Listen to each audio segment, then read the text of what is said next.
Alvarino Pinheiro, Orlando Fontes e Miguel Betancourt, em Visão Periférica. Se a gravidade te cola ao chão, se a claridade não rompe a escuridão, muda a função dos teus sentidos para um modo de visão periférica. Com moderação de Diogo Andrade, quinzenalmente às quintas-feiras, à 13h, no Rádio Clube de Angra. Visão periférica. Olá, muito boa tarde, seja bem-vindo a mais uma edição do Visão Periférica. Desde já, cumprimento os meus caros colegas de painel. Muito boa tarde a vocês, boa tarde. Alvarino, Miguel e Orlando. Vamos hoje começar o nosso programa a olhar para fora de portas, nomeadamente para aquilo que se passa nos Estados Unidos com a campanha para as eleições presidenciais. Hoje vou começar pelo Orlando. Começaria perguntando para já, depois de Biden desistir da corrida, de Trump dizer que foi o pior presidente que viu nos Estados Unidos, depois de a vice-presidente avançar, Kamala Harris avançar para a presidência, já angariou logo ao segundo dia, logo foi para aí 80 milhões de euros para a sua campanha. Orlando, que comentário merece este rebuliço que vai nos Estados Unidos? Bem, boa tarde, antes de mais, cumprimentar todos os colegas e o público, a nossa audiência. É assim, a implicação, e nós estamos hoje aqui a falar dos Estados Unidos, porque a implicação é grande, não é? Assim, enfim, decorrente de qual for o resultado em novembro, há sempre consequências a tirar disso e relativamente ao mundo, porque a influência dos Estados Unidos pelo mundo fora sente-se praticamente em todo o lado, e portanto o que daí advier poderá ter consequências no nosso futuro próximo, não é? Relativamente aos candidatos e ao volte-face, enfim, era uma coisa que os meios de comunicação, os talk shows americanos, muita gente já dizia e faziam pressão para isso, para que Biden cedesse relativamente à sua candidatura para um segundo mandato. A discussão que havia era relativamente a quem é que assumiria essa responsabilidade, e aparentemente o Partido Democrata está mais ou menos consensual neste momento que será Kamala Harris a tomar a dianteira.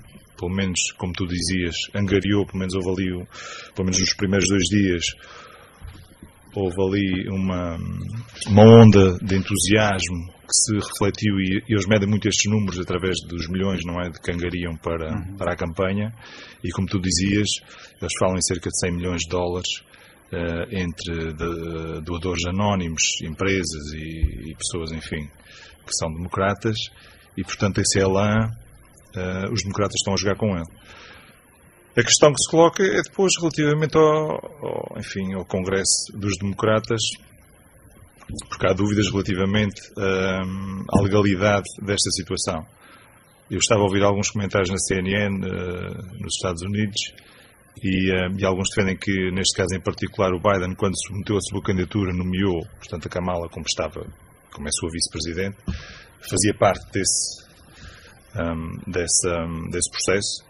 E, portanto, eles dizem que não há aqui qualquer ilegalidade relativamente a isso. E, claro que os republicanos tentam explorar essa... Agora que ficaram um bocadinho sem o chão, não é? Portanto, a sua campanha girava muito à volta da incapacidade de Biden, não é? E, portanto, da sua idade.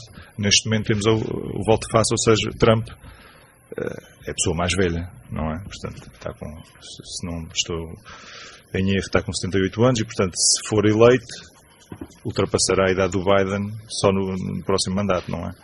E, portanto, agora esse argumento provavelmente vão desistir desse argumento, não é? Porque agora ele é a pessoa mais velha, portanto agora vão atacar tudo e mais alguma coisa relativamente ao caráter da pessoa da vice-presidente. É claro que tem a questão de ser mulher, não é?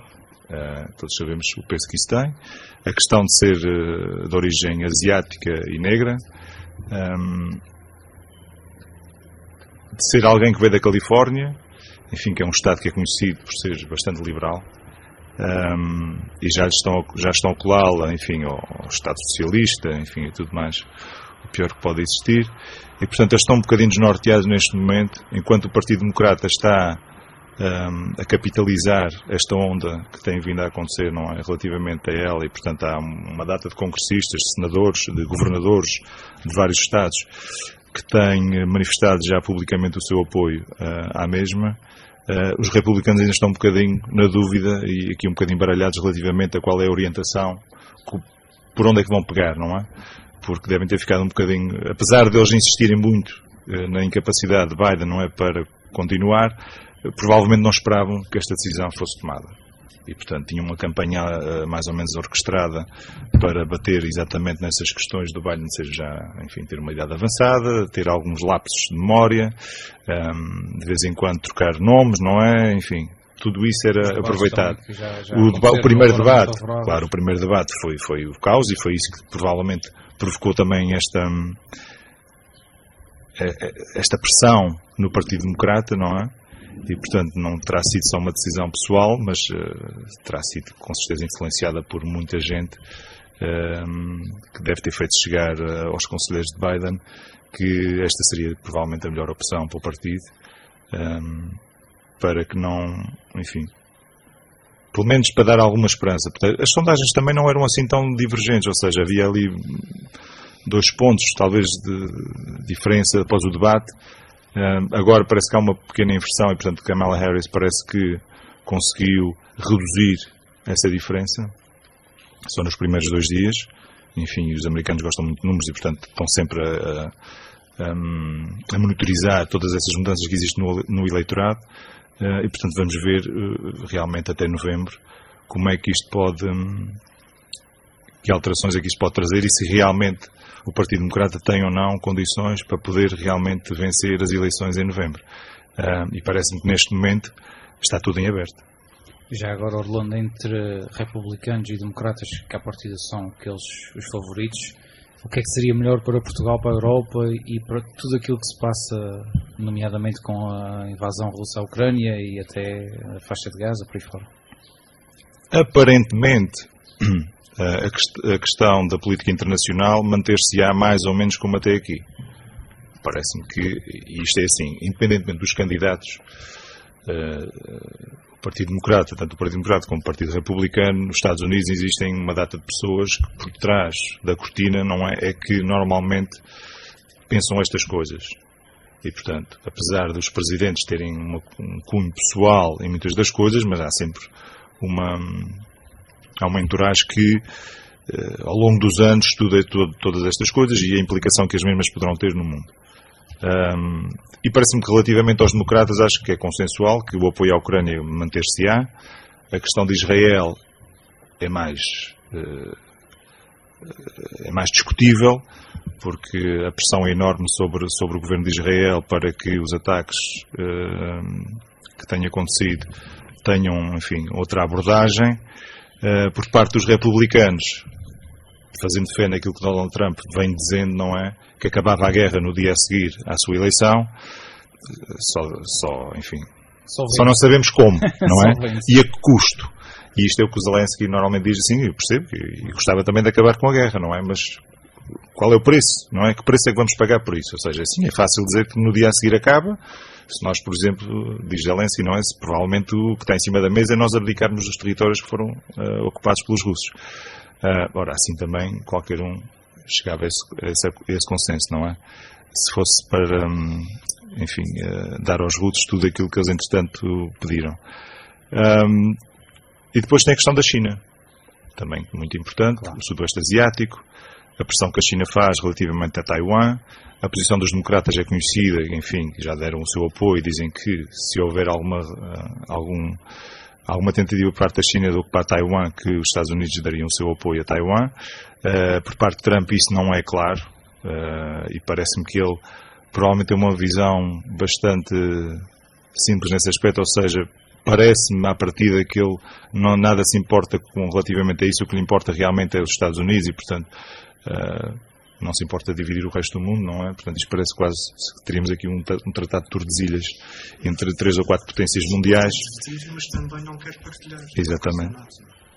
Portanto, se calhar teríamos aqui uma versão mais alargada de um tratado de Tordesilhas, não é? Que dividimos aqui o mundo em 4 ou 5 potências mundiais e ninguém se chateava uns aos outros, não é? Desde que aquele pedaço do mundo, enfim, ficasse por conta de cada um, como já foi. E depois temos a questão, como o Miguel referia, da NATO. A NATO nem me preocupa tanto, porque a NATO, basicamente, os países europeus têm que perceber que o investimento na defesa tem que ser uma prioridade. A guerra, enfim, a invasão da Ucrânia pela Rússia, vem-nos dizer isso mesmo. Ou seja, se nós não investirmos na nossa capacidade de persuasão, enfim, de pelo menos perceberem, ou quem tiver ideias de invadir algum país europeu, algum país da NATO, algum membro da NATO ou da União Europeia, perceber que existe do outro lado alguém que lhes pode fazer frente. E, portanto, esse aspecto que os Estados Unidos não queiram, ou pelo menos se for o Partido Republicano, não queiram investir tanto na NATO, acho que dá uma maneira certa para que os europeus percebam que é preciso haver mais investimento na defesa. Muito bem. Miguel, queres dar seguimento à tua opinião também sobre este rebuliço? Sim, claro. Boa tarde a todos os ouvintes do Rádio Clube de Angra. Boa tarde ao Diogo, ao Orlando e ao Alvarino. Ainda vou bem dar um segmento. Enfim, vou complementar e se calhar repetir em parte aquilo que o Orlando também já disse. E começo por dizer que este processo eleitoral nos Estados Unidos, e quando digo processo eleitoral, é desde a pré-campanha, passando pela campanha, aliás, nem sei se já entrou na fase de campanha propriamente dita, penso que ainda não, e que culminará em novembro com as eleições e depois todos aqueles dias consequentes com contagens de votos, e vamos ver como é que vai correr, tendo como referência as últimas eleições, há 4 anos. Mas todo este processo eleitoral nos Estados Unidos é típico. É típico porque, apesar de não ter sido a primeira vez que houve uma tentativa de assassinato de um presidente ou ex-presidente, ou mesmo um assassinato que tenha sido concluído com êxito, digamos assim, a verdade é que nos tempos de hoje, em pleno século XXI, temos um ex-presidente, gostes ou não dele, que foi vítima de um atentado à sua vida, neste contexto eleitoral, e temos um atual presidente recandidato que desiste da corrida e dá lugar, neste caso, à sua vice-presidente atual, e que seria vice-presidente no próximo mandato, caso os democratas viessem ou venham a ganhar as eleições. Portanto, isto tem sido um processo atípico. E é um processo atípico num contexto alargado, num país que vive numa violência política, digamos assim, há muitos anos, há décadas, há séculos, praticamente desde a constituição do país. Quer dizer, se calhar até começa com a própria guerra civil, não sei, não sou historiador nem especialista nestas questões internacionais e da história dos Estados Unidos, mas se calhar começa precisamente por aí. Além de ser um país cuja política é de certa forma violenta, é também, se calhar, o melhor exemplo da polarização política numa democracia.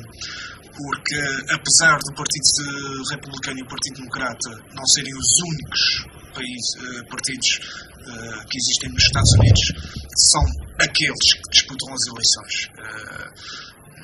Isso também, em parte, acontece um pouco em Portugal, por exemplo, só fazendo aqui uma parte com PS e PSD, mas nos Estados Unidos tem outra dimensão. E essa dimensão sempre foi muito polarizada, e agora, nos últimos anos, com o extremismo de posições que advém em grande parte do comportamento de Donald Trump, essa polarização, enfim, se aterrasse aqui numa nave, deixa-se de restos no planeta Terra, e perguntasse onde é que poderiam ver o melhor exemplo de polarização numa democracia, toda a gente apontaria sem sombra de dúvida salvo alguma outra situação que eu desconheça, apontaria para os Estados Unidos. Portanto, estamos a falar de um processo eleitoral atípico num país em que a violência política é uma norma. Em relação à nova candidata democrata Kamala Harris, enfim, ela assumiu, na minha perspectiva, as rédeas de um processo que não poderia ter outra consequência. Ou seja, Joe Biden estava a sofrer pressões internas no Partido Democrata fortes para deixar a corrida à Casa Branca, pelos motivos que o Orlando já referiu, episódios que, digamos, não quero dizer demência, mas preocupantes, ao nível, que eram ampliados. Ao nível neurológico. A idade é verdade que Joe Biden é apenas 3 anos mais velho do que Donald Trump, mas fisicamente é muito mais débil do que Donald Trump. Tem uma aparência mais velha. Exatamente. Mais preocupante para quem pretende assumir um cargo com a responsabilidade que é a presidência dos Estados Unidos da América. Portanto, acho que foi uma lefada de ar fresco, acho que foi um respirar de alívio para o Partido Democrata, pelo menos para as pessoas, para os membros do Partido Democrata que realmente não estavam a ver com bons olhos a continuidade de Joe Biden como candidato, e Kamala Harris venha dar aqui um alento de esperança. Eu pelo menos vejo, eu estou aqui numa ilha, no meio do oceano, nos Açores, vejo com alguma esperança que realmente possa vencer as eleições e que os Estados Unidos possam manter um rumo de bom senso, digamos assim, face ao extremismo de tomada de posições e ao populismo que Donald Trump representa e que, aliás, contaminou todo o Partido Republicano. Preciso não esquecer que Donald Trump, desde o início, desde o primeiro dia que anunciou a candidatura aos Estados Unidos, quando foi eleito pela primeira vez, que teve uma forte oposição do Partido Republicano, sozinho, com uma ajuda internamente, isso é natural, do próprio partido, conseguiu moldar de forma progressiva o partido à sua imagem, à sua medida, e a verdade é que o Partido Republicano hoje é Donald Trump.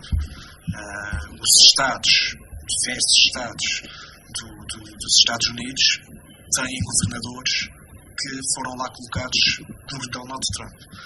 E pronto, e de resto basta olhar para as imagens na televisão, é toda aquela euforia, todo aquele show-off. Faz parte da cultura.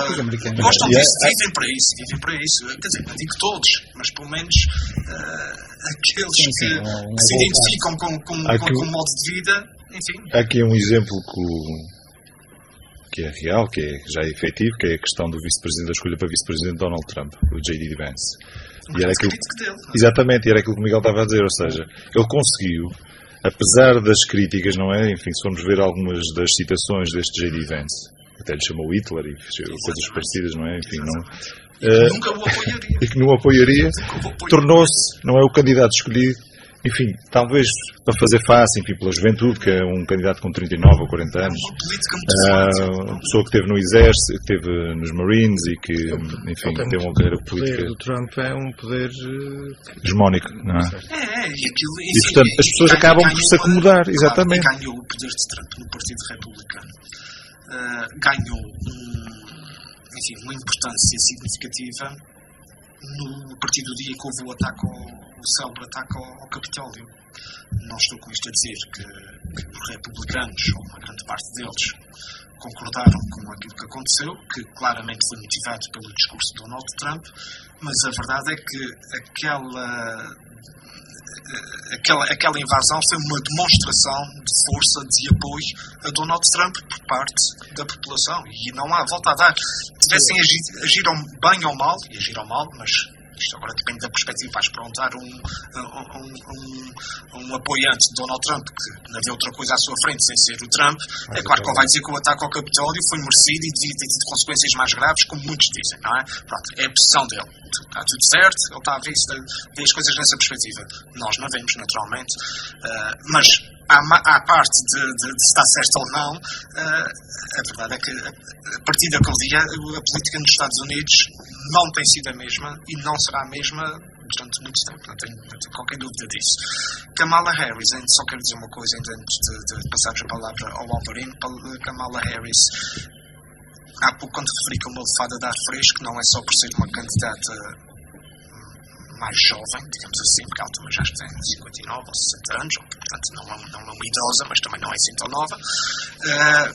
Mas é curioso que eu hoje li no Guardian que já não me recordo se foi um estudo ou se foi uma sondagem, embora os dois conceitos se confundam, mas vamos chamar uma sondagem promovida curiosamente pela Reuters, em que muita malta nova dos Estados Unidos, estamos a falar de adolescentes, jovens adultos, que não pretendiam votar nestas eleições porque não se reviam nem em Trump nem em Joe Biden, devido às fragilidades que ele representa, vão querer votar em Kamala Harris. Portanto, isto para os democratas a juntar os 80 milhões ou coisa que o valha que ela conseguiu nas primeiras 24 ou 48 horas, é natural que os republicanos fiquem aqui a fazer contas à vida e vão usar toda a trafelice que conseguirem para evitar os mídias, os talk shows, enfim, todos os podcasts, toda a gente, enfim, aqueles que estão mais ligados ao Partido Republicano já tiraram para o ar inúmeras vai ser alvo insinuações. Confirmam-se os 59 anos. 59. Um jovem. Alvarinho. Olha, muito boa tarde a quem nos ouve no Rádio Clube de Angra. Pronto, aqui cumprimentar os meus colegas. Eu ouvi com atenção o que foi dito e estou de acordo com praticamente tudo. Não tenho assim muito mais a acrescentar. Eu pessoalmente fico feliz por Kamala Harris avançar. Eu esperava mais dela como vice-presidente do Biden. Foi de certa forma para mim uma desilusão. Mas também percebo que o Presidente dos Estados Unidos acaba por monopolizar toda a atenção e que ela ficou um bocadinho ali na sombra do Biden. Mas esperava que ela tivesse um papel mais ativo. Agora, tendo em conta todo o cenário que é os Estados Unidos da América nos últimos tempos, fico feliz que é uma figura que eu simpatizo e claro que o bom senso que ela traz à política americana é muito importante. É importante para os americanos e acima de tudo é importante também no nosso caso para o resto do mundo, porque os Estados Unidos é um bocadinho, se os Estados Unidos estão bem, o resto do mundo também, a probabilidade de estar bem é maior. Quando é ao contrário, funciona não é, em sentido inverso. Disse alguém, tornou-se um clichê, quando os Estados Unidos espirram, o resto do mundo tem gripe. Neste caso agora com o Covid um bocado mais chato, que uma gripe um bocado mais difícil de tratar. E pronto, agora tenho muitas dúvidas que ela consiga vencer, por muito daquilo que já foi dito aqui, pelo peso que o Partido Republicano tem nos Estados Unidos, no interior dos Estados Unidos, nos estados mais conservadores, não é? Que são bastantes. Mesmo pegando naquilo que o Miguel disse, que há jovens que não iriam à partida. É uma boa notícia.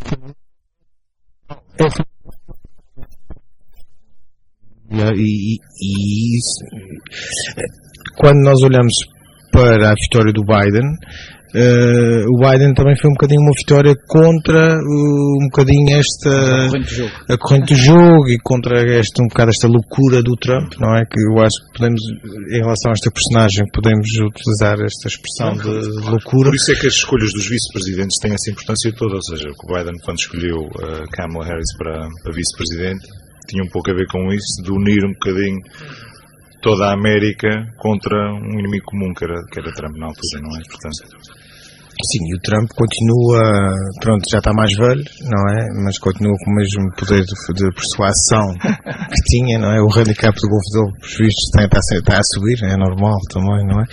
Mas falando... Além da proteção divina. Certo. Mas ele, lá está, a proteção divina, e portanto, ele, qual é a probabilidade, e podíamos falar sobre isto, sobre a questão do atentado ao Trump, qual é a probabilidade de acontecer uma coisa daquelas se realmente foi mesmo aquilo que aconteceu, não é? Qual é a probabilidade de uma pessoa levar um tiro de raspão numa orelha, assim como quem leva uma picada de uma vespa, uma abelha? E não é muito grande a abelha, não é? Mas a maneira como ele se exprimiu e tudo aquilo que acontece assim, essa jornalista da nossa praça, a nível nacional, que no dia a seguir escreveu qualquer coisa do género, que a vítima do atentado não foi só Trump, será o mundo inteiro. Portanto, numa altura em que Trump já se perspectivava que Trump ia ganhar força tendo sobrevivido ao ataque, com aquela imagem de erguer-se de punho no ar, associada à debilidade de Joe Biden, e o Daniel Oliveira, uma das coisas que escreveu foi que ele foi a vítima, era o alvo, mas o mundo inteiro será a vítima desta situação. Sim, porque isto funcionará sempre a favor dele em qualquer circunstância, a não ser que se comprove ou que exista, que vai para cima da mesa outra teoria que digamos que seja prejudicial para ele, não é? Mas se não aparecer, isto vai sempre jogar a favor dele. A questão, só uma coisa que gostava de dizer, que em relação à saída do Biden, eu acho que era inevitável, portanto, toda a gente conseguia ver que o Biden estava numa situação muito difícil de saúde, não é? E que arrastou-se até ao limite dos limites, e realmente não havia outra saída. E foi bom, por um lado foi bom que ele tenha saído assim, porque deu realmente esta oportunidade de termos uma pessoa com outra energia, com outro discurso, com outro humanismo, com outra perspectiva sobre a vida. Sim, ela pareceu-me, o Trump, acho que para o Trump não foi bom isto, não é? Talvez se fosse um do género dele, ele conseguisse ter mais sucesso, não é? Porque eu penso que ele vai começar a entrar numa que é muito comum nele, que é muito naquela postura agressiva, não é? Incisiva, agressiva, pessoal, deitar para baixo, bullying. E eu penso que ela vai se aguentar muito bem com ele e vai de certa forma desmontar e denunciar este estilo que o Trump usa e abusa, não é? E portanto acho que isso para o Trump acabou por não ser bom, e vamos ver. Agora recai a escolha sobre o vice-presidente que a acompanhará, se ela for realmente nomeada no Congresso, no Congresso dos Democratas. Sim, mas a discussão já se começa aí, ou seja, saber qual será o melhor candidato para os tais estados em que tu dizias, aqueles estados do interior, não é? Os estados que normalmente decidem as eleições, não é? Que variam, dependendo do candidato, podem trazer surpresa no dia das eleições, e portanto já estão a ponderar qual será o melhor, enfim, a pessoa que pode acompanhá-la e dar de alguma maneira também trazer mais alguma consistência à votação no dia. Eu ali num ponto que é interessante no início da sua intervenção, que é o papel do vice-presidente. O vice-presidente muitas vezes acaba por ficar à margem, fica com tarefas e responsabilidades que não faço ideia como é que é nos Estados Unidos, mas para fora dos Estados Unidos não tem nenhum papel tão relevante a nível de mediatismo. Ela tinha, uma das pastas que foi atribuída foi a questão da imigração, ou seja, relativamente à entrada pela fronteira do México. E esse será certamente um ponto que Trump vai acusá-la de ter falhado. Estava lá e com o muro, outra vez, com Exatamente, o muro. E essa era uma das características que ela tinha, ou seja, o vice-presidente provavelmente aqui tem uma função mais doméstica, ou seja, temas que estão diretamente relacionados, não é, com os Estados Unidos, enfim, e o relacionamento deles na América, não é no continente americano, enquanto, claro, a janela, enfim, a mediatização está sempre no Presidente e naquilo que ele diz e para onde vai, não é? Claro. E eu acho que aqui a Kamala Harris,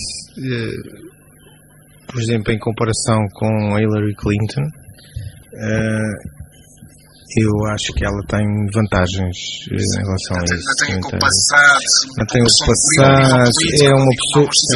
Sabes que é engraçado que já há algumas manifestações. Certo, e é mesmo uma personagem mais. Eu acho. Tão sistema, não é? Tão sistema, certo. O Trump tanto critica. Exato. Não, mas agora o ataque é feito no sentido de dizer que ela é uma daquelas pessoas, ou seja, por causa da cor, por causa de ser mulher, que se integra naquilo que eles chamam de. Acho eu que tem a ver com a diversidade e inclusão das pessoas, não é? Enfim, da origem, não é? Que não são caucasianos. Historicamente. E portanto já estão a atacar nesse ponto, ou seja, ela só chegou ali porque tem a cor de pele que tem e porque tem a origem que tem. Isso também quando ela tem um passado, também, exatamente. Quando ela tem um passado, não é? Porque ela é advogada, não é de formação, foi procuradora no estado da Califórnia, foi senadora, portanto. Eles esquecem completamente dessa parte e, portanto, a mentira, quando é repetida muitas vezes, às vezes pode se tornar verdade. E é por aí que eles estão a tentar atacar. Ou seja, ela só chegou ali porque tem a cor de pele que tem e porque é mulher. Exato. Não é? Isso é um argumento, quer dizer... Mas peguem é um argumento do Trump e dos amigos do lado digamos, eu estava a dizer, portanto, a estratégia ainda não está definida. Portanto, inclusive houve quem falasse em que... Aliás, acho que foi mesmo o Trump. Que no seu Trump Social, não é? Na sua rede, que os republicanos deveriam não ser indemnizados porque tinha uma campanha toda orientada para o Biden e agora? Como é que a gente faz, não é? Isso é muito bom. Enfim. A honestidade intelectual é coisa que o Trump nunca ouviu falar sobre isso. Esqueçam. Relativamente a outros candidatos, o que é que vocês acham que algum poderá mexer aqui um bocadinho com estas eleições? Ou tinhas o Robert Kennedy, sobrinho do JFK, exatamente, que é lá está, como o Miguel falava há pouco, os independentes.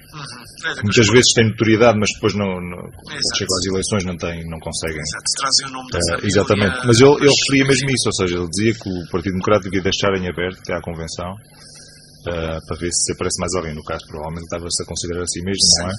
Sendo ele bastante crítico tanto dos republicanos como dos democratas. E portanto vamos ver até lá, mas isto provavelmente as favas estão contadas. E a corrida entre democratas e republicanos, portanto...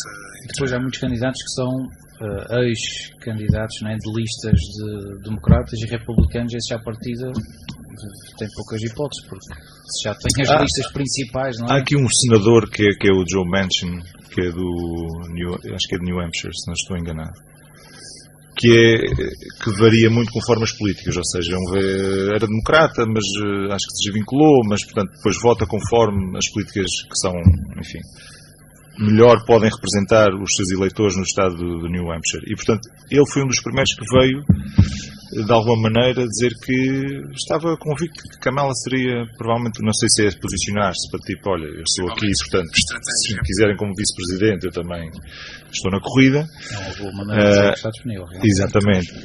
E agora, portanto, é uma corrida a ver quem é que vai ser o melhor vice-presidente, não é? E neste momento, estas eleições nos Estados Unidos em outubro, não é? Novembro, vão ter uma cobertura mediática, claro, até lá vai ser e incrível, e o mundo que nós não sabemos como é que vai estar nessa altura, mas as perspectivas não são boas. Pronto, a situação é cada vez mais sensível e estas eleições vão estar... Nós que não vivemos lá, não é? E, portanto, diretamente não somos... Sim, há muita gente lá nos Estados Unidos e América que não estão nada preocupados com o que é que se passa no mundo, a maior parte deles talvez sim. Mas o que vai provavelmente decidir mais isto aqui, relativamente à questão económica, porque isto tem muito valor para os americanos, não é? Enfim, a questão dos impostos, a questão da inflação, que entretanto baixou, mas que pronto, porque foi, nos últimos anos foi das mais altas, mas entretanto esse emprego, a questão da habitação, os aumentos no custo da habitação, tudo mais, e isso provavelmente será, para os americanos, para quem é americano, não é? Vai ser, se calhar, o mais decisivo, independentemente de... Pois tens as questões mais fraturantes, que é a questão da interrupção voluntária da gravidez, não é? que os republicanos são totalmente contra e, portanto, inclusive o candidato a vice-presidente tem posições, enfim, extremadas relativamente a isso, relativamente à parte da violação, do incesto e tudo mais, quer dizer, enfim. E, portanto, essa é uma diferença abismal entre um candidato e o outro, e a outra, né, neste caso. E, portanto, esses são os fatores, provavelmente, que a gente, quem está de fora, que nós não conseguimos interpretar no dia-a-dia, não é? Porque quem está na América tem acesso a outro tipo de informação e vive o dia-a-dia. E a proximidade, claro, é natural. Portanto, esses provavelmente serão os fatores que vão ser decisivos, mais do que o candidato. Será o estado da economia, as propostas para os impostos, a questão da saúde, o acesso à saúde, são as questões que é engraçado que a questão liberal, nós quando falamos em liberalismo na Europa e nos Estados Unidos estamos a falar de coisas diferentes. Sim. O liberalismo nos Estados Unidos é visto mais as coisas mudam muito, como socialismo, enquanto na Europa não é quase o oposto. Os Estados também têm a sua própria autonomia em muitas políticas. Sim, e a influência que os próprios governadores que são afetos aos democratas, aos republicanos, e as políticas que eles implementam nesses Estados, não é? Também vão ter o seu efeito, claro, no dia das eleições. E o que pode acontecer daqui até lá, mesmo no próprio Estados Unidos, não é? O que é que pode acontecer lá nos Estados Unidos da América até as eleições, tudo pode acontecer e pode mudar. A dinâmica pode ser alterada independentemente daquilo que nós hoje estamos a falar, não é? Para a semana já podemos estar a falar de coisas diferentes. É verdade. Alvarinho, já agora deixa-me começar por ti. Eu acho que há uma frase de Kamala Harris no seu primeiro discurso, que se fosse em Portugal, já tinha dado aqui um 31 de primeira. Ela diz: lidei com criminosos de todo o tipo, conheço o tipo de Donald Trump. Que comentário merece essa expressão? Eu acho que é também um bocadinho... Ela entrou ao pé junto, entrou com o vermelho. Sim.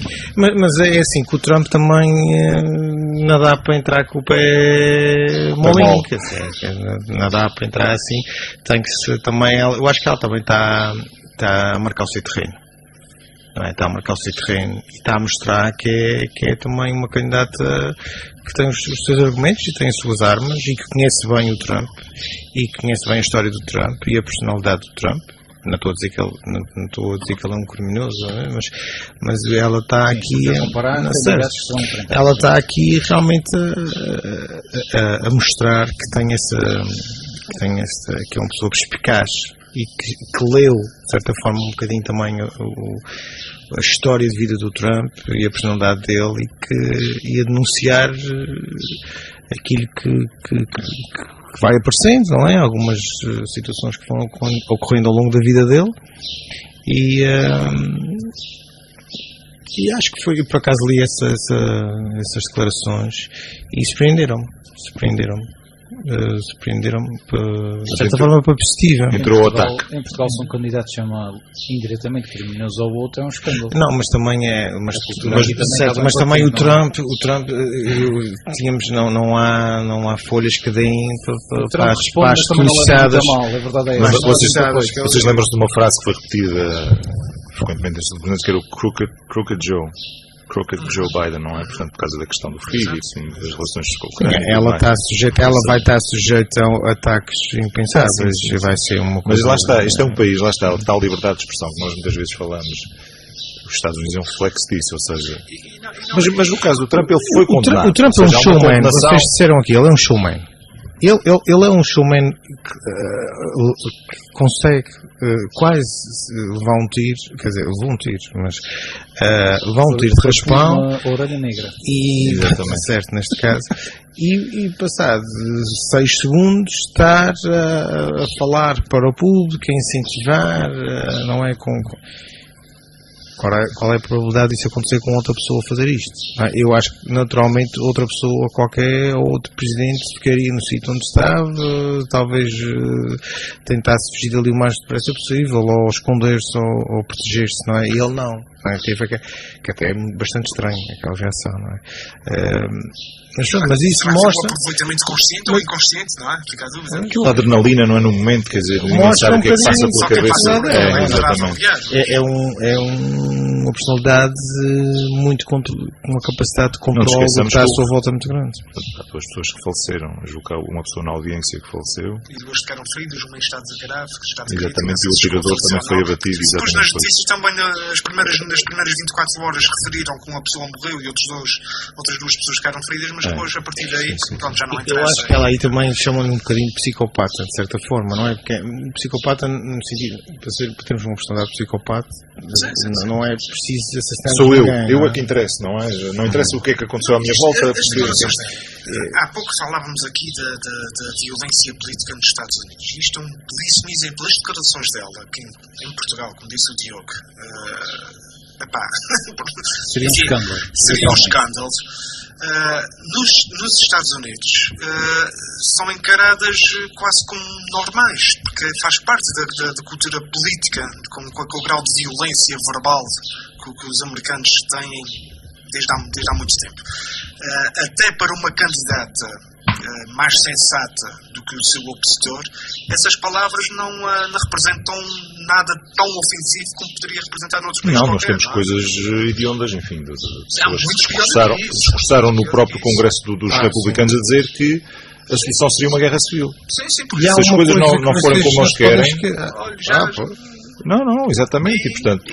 Nós não estamos muito longe disso. Enfim, nós sabemos que há milícias armadas em vários estados. Enfim, a questão das armas não é a questão que é sempre recorrente, que é quem é que deve ter armas, quem é que deve ter acesso a determinado tipo de armas. Portanto, este atirador tinha uma arma semiautomática, não é? Portanto... E não deixa de ser irónico o Trump sofrer uma tentativa de assassinato no contexto cultural norte-americano no que respeita à venda e posse de armas. Não é? Portanto, aquilo que aconteceu com o Trump, num contexto alargado, não é muito diferente do que aquilo que acontece com um jovem que se passa e entra numa escola a disparar à torta e a direito. A loucura dos Estados Unidos de haver estas armas. Há essa permissão, não é? Que o Trump defende. Portanto, foi vítima daquilo em que ele próprio acredita, não é? Não quer dizer que se as armas fossem proibidas nos Estados Unidos mas até nós aqui não houvesse, e até porque há mercados negros de armas e as armas encontram-se, infelizmente, em qualquer parte do mundo, encontram-se também em mercado negro. Agora, não deixa de ser aqui um pouco irónico toda esta situação. Uma coisa que agora lembrei-me em relação à pergunta do Diogo, que é, não sei se falamos disso ainda, penso que não, que é também estas frases fortes da nossa amiga Kamala Harris também podem ser com o intuito de ter um impacto interno no Partido Sim, galvanizar. Sim. De mostrar... Estou aqui. Mostrar, não, vocês podem contar comigo, não é? E assim já há aquelas vozes que dizem isto vai ser, ela não vai ter capacidade não vai ter garra, não vai conseguir... Espírito combativo. Não, e mostrar, não, eu estou aqui e estou disponível para lutar de igual para igual com ele, quer dizer... Se eu preciso baixar o nível, eu também consigo baixar. Agora eu acho que ela deve desmontar e ela vai desmontar, mas mostrou que está para o que veio. Esta proposta de candidatura da Kamala Harris vai meter o Partido Republicano e o próprio Donald Trump, enfim, em sentido. As coisas são diferentes agora, o jogo mudou.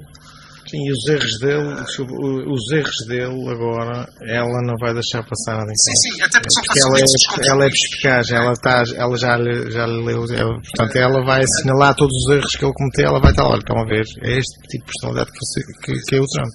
E aí vai tentar desmontar bocadinho aquela personagem que ele criou, que ela é uma personagem que, pronto, que ele criou à volta. Ela já nos debates, não passaram ainda 4 anos, com o vice-presidente, o Mike Pence. Já na altura ela era muito combativa no sentido, não, agora você deixa-me acabar a minha ideia, você não me interrompa porque eu estou... Exatamente. Há passagens disso, e portanto ela agora 3 anos e meio depois... já tem outra tarimba, não é, para este tipo de embates. Gostava de a ver como presidente dos Estados Unidos da América, sinceramente. Vamos ver a questão económica, esta parte da economia, ela tem posições, enfim, bocadinho extremadas em alguns pontos. Enfim, isto não é líquido, é como o Miguel dizia, quando temos só 2 partidos, principalmente 2 partidos e 2 candidatos, não é? Porque chegamos ao dia das eleições, tens que escolher entre um e outro. Também o Presidente da América não manda sozinho na América, não é? Sim, também, exatamente. Aliás, tem o Senado, tem o Congresso. É uma nação federal, não raras vezes as iniciativas presidenciais são barradas no Congresso. Isto às vezes é só ali mais um... Sim, depois há sempre os check and balances do Congresso e do Senado, que depois podem... Claro. É como acontece em Inglaterra, por exemplo, com a Câmara dos Comuns e dos Representantes. Aliás, o sistema político inglês, apesar de ser uma monarquia e os Estados Unidos ser uma república, o sistema político, o core do sistema político não é muito divergente entre ambos. Mas enfim, pronto, já estava a devagar também. Uma pergunta de resposta rápida depois de toda esta análise. É melhor para o mundo Donald Trump a governar os Estados Unidos ou Kamala Harris? Já respondi a isso. Já respondeste, não é? Se qualquer um de nós respondeu de uma forma mais ou menos direta. Donald Trump é um perigo. E é um perigo no imediato para os Estados Unidos, para os americanos. Na minha perspectiva, admito que posso estar errado, mas no geral é um perigo. E isso depois é tal coisa. Os Estados Unidos, como dizia o outro, quando os Estados Unidos espirram, o mundo. Será que a Kamala Harris a pessoa indicada para colocar o Putin na linha? Não há quem consiga tal proeza. Sabes que muitas vezes estas interações as pessoas são um bocadinho apanhadas quando tens uma mulher líder. A interação é um bocadinho diferente, muda, não é? E portanto também aí se calhar pode levar alguma vantagem. E a Europa também aí vai ter um papel importante. As motivações do Putin estão longe de se cruzarem com eventuais interesses que o Putin tem em relação aos Estados Unidos, digo eu. Portanto, esta invasão da Ucrânia, tanto quanto se sabe, tem motivos claros. É uma questão territorial. É uma questão cultural. E o Trump ia resolver isso rápido. E o Trump resolvia isso. Rápido, é como o Orlando estava a dizer, é no instante. O problema que tem séculos e que já teve, que aquelas terras já tiveram tantos donos, era o Trump que ia chegar lá e resolver. Pronto, enfim. Não, ele resolvia, que era... Desculpa interromper-te, Miguel. Eu acho que o Trump ia resolver. Se calhar a Ucrânia não ia gostar da forma como o Trump ia resolver, não é? E se calhar a Europa não ia gostar, mas ele ia resolver. E esse é que era o perigo. É que depois, quem é que ia dizer ele para não ser daquela maneira, não é? Porque ele depois impõe, não, é assim, que estou a dizer que é assim. Ele chega lá e fala com o Putin e diz, está tudo bem, o que é que tu queres? É isto? Pronto, okay, está resolvido. Isto fica para ti. E está ok. Isto mais complicado é no momento do uma coisa que é mais fina, até porque Israel e Estados Unidos têm uma longa tradição de bom relacionamento, sempre foram, enfim, mas aqueceu um bocadinho quando o Biden vai dizer que a guerra terminaria 2 ou 3 dias depois, não é? Aqueceu o que se passa, enfim, não quero entrar por aí, já vamos falar aí dessa questão de Israel e Palestina e Hamas e tudo isso, mas aqueceu porque, enfim, o que se passa naquela zona do planeta atualmente já ultrapassou todos os limites. É mais que dramático. Mas pronto. Muito bem. Surreal. Deixo-vos espaço a sugestões. Acho que o Orlando é que tem uma Sugestão? Tens uma sugestão? As festas da praia, não é? Estão aí a caminho. Estão a caminho. Então, é uma boa sugestão. É uma boa sugestão. E havemos de fazer um programa em direto sobre as festas da praia. E o que é que dizes? Se tudo correr bem, estamos à disposição. Pode ser que o tempo ajude, não é? Não sei, se mantiver a maneira como está. Subir, isso vem tempestade por aí abaixo, não tarda nada. Qualquer dia temos um furacão. Mas esperemos que não. Esperemos que não, porque... Não, vai correr bem. A praia merece 10 dias de sol. Uma ajuda, exatamente. Nem que seja do tempo. Exato. Sim, também só nos faltava era o tempo também nos tramar agora. As festas da praia é sempre uma boa sugestão. Olha, eu vou fazer uma sugestão, vai ser, vou fazer, porque lembrei-me agora que já me tinha lembrado aqui há dias, até por mais do que uma vez, de sugerir o que vou referir num dos nossos programas. E o que vou sugerir é uma série que está disponível na HBO, agora já não é HBO, é Max, penso eu, que é uma série de uma produção da Netflix espanhola, que é, o título da série é Pátria, e relata a vida de duas famílias no País Basco, quando no auge da guerra, digamos assim, não era bem uma guerra, mas no auge do conflito dos independentistas bascos em relação ao governo espanhol. Portanto, é a história de vida de duas famílias em espaços temporais diferentes. Portanto, um deles ali na meados da década de 80, quando realmente havia uma série de atentados e assassinatos por parte da ETA, e outra já mais tarde, em que essas famílias voltam a cruzar-se porque um membro de uma família assassinou um membro de outra numa cidade pequena do País Basco. Pronto, é uma série fantástica, não há efeitos especiais à Trump, nem há Hollywood, é muito realista e dá conta de uma fase da vida espanhola, da vida política espanhola e cultural, que eu cresci a ver na RTP Açores com frequência no noticiário, um atentado em Madrid, um atentado em Barcelona, provocado pela ETA, um assassinato e coisas assim, e que hoje em dia o mundo parece que se esqueceu do que foi esse conflito, tal como o IRA na Irlanda, enfim. Mas Pátria na HBO vale muito a pena, é uma série de 7 ou 8 episódios, salvo erro, e mostra a face visível à época de um conflito que foi muito complicado, quer para os bascos, a nível cultural, quer para Madrid. Enfim, fica a sugestão. Muito bem, Alvarinho, queres dar alguma sugestão? Já agora, também vou fazer uma sugestão. Eu sugeria um concerto que vai ocorrer no Centro Cultural de Angra do Heroísmo. Penso que no dia 1 de agosto, que vamos ter cá o Nuno Betancourt e a sua família a fazer um concerto já, digamos, com história na Ilha Terceira. O Nuno Betancourt toda a gente conhece. É um notável praense com já provas dadas a nível mundial, não é? Conhecido nos 4 cantos do mundo e que, infelizmente, não foi possível que ele tocasse na sua cidade natal, mas tocará em Angra do Heroísmo e tocará muito bem, certamente. E... Não estará longe. Não. É aqui ao lado. É aqui ao lado, Centro Cultural. Já agora, deixo aqui também uma sugestão, mas que será tema do próximo programa, que será daqui a 15 dias, em plenas festas da praia, que é a campanha que se está a fazer, a organizar, principalmente dedicada aos mais jovens, por causa do consumo de álcool e de estupefacientes. Portanto, este será um tema que merece realmente ter destaque e que nós abordaremos também no próximo programa, de certeza absoluta. Portanto, como eu disse, daqui a 15 dias estaremos em plenas festas da praia. A partir do programa será na quarta-feira e não na quinta, como é habitual, mas cá estaremos certamente para falar de festa, entre outros temas. Mais uma vez agradecer aos três, mais uma vez esta disponibilidade em estar comigo no Visão Periférica. Obrigado, Diogo. E continuação de boa tarde. Até a próxima.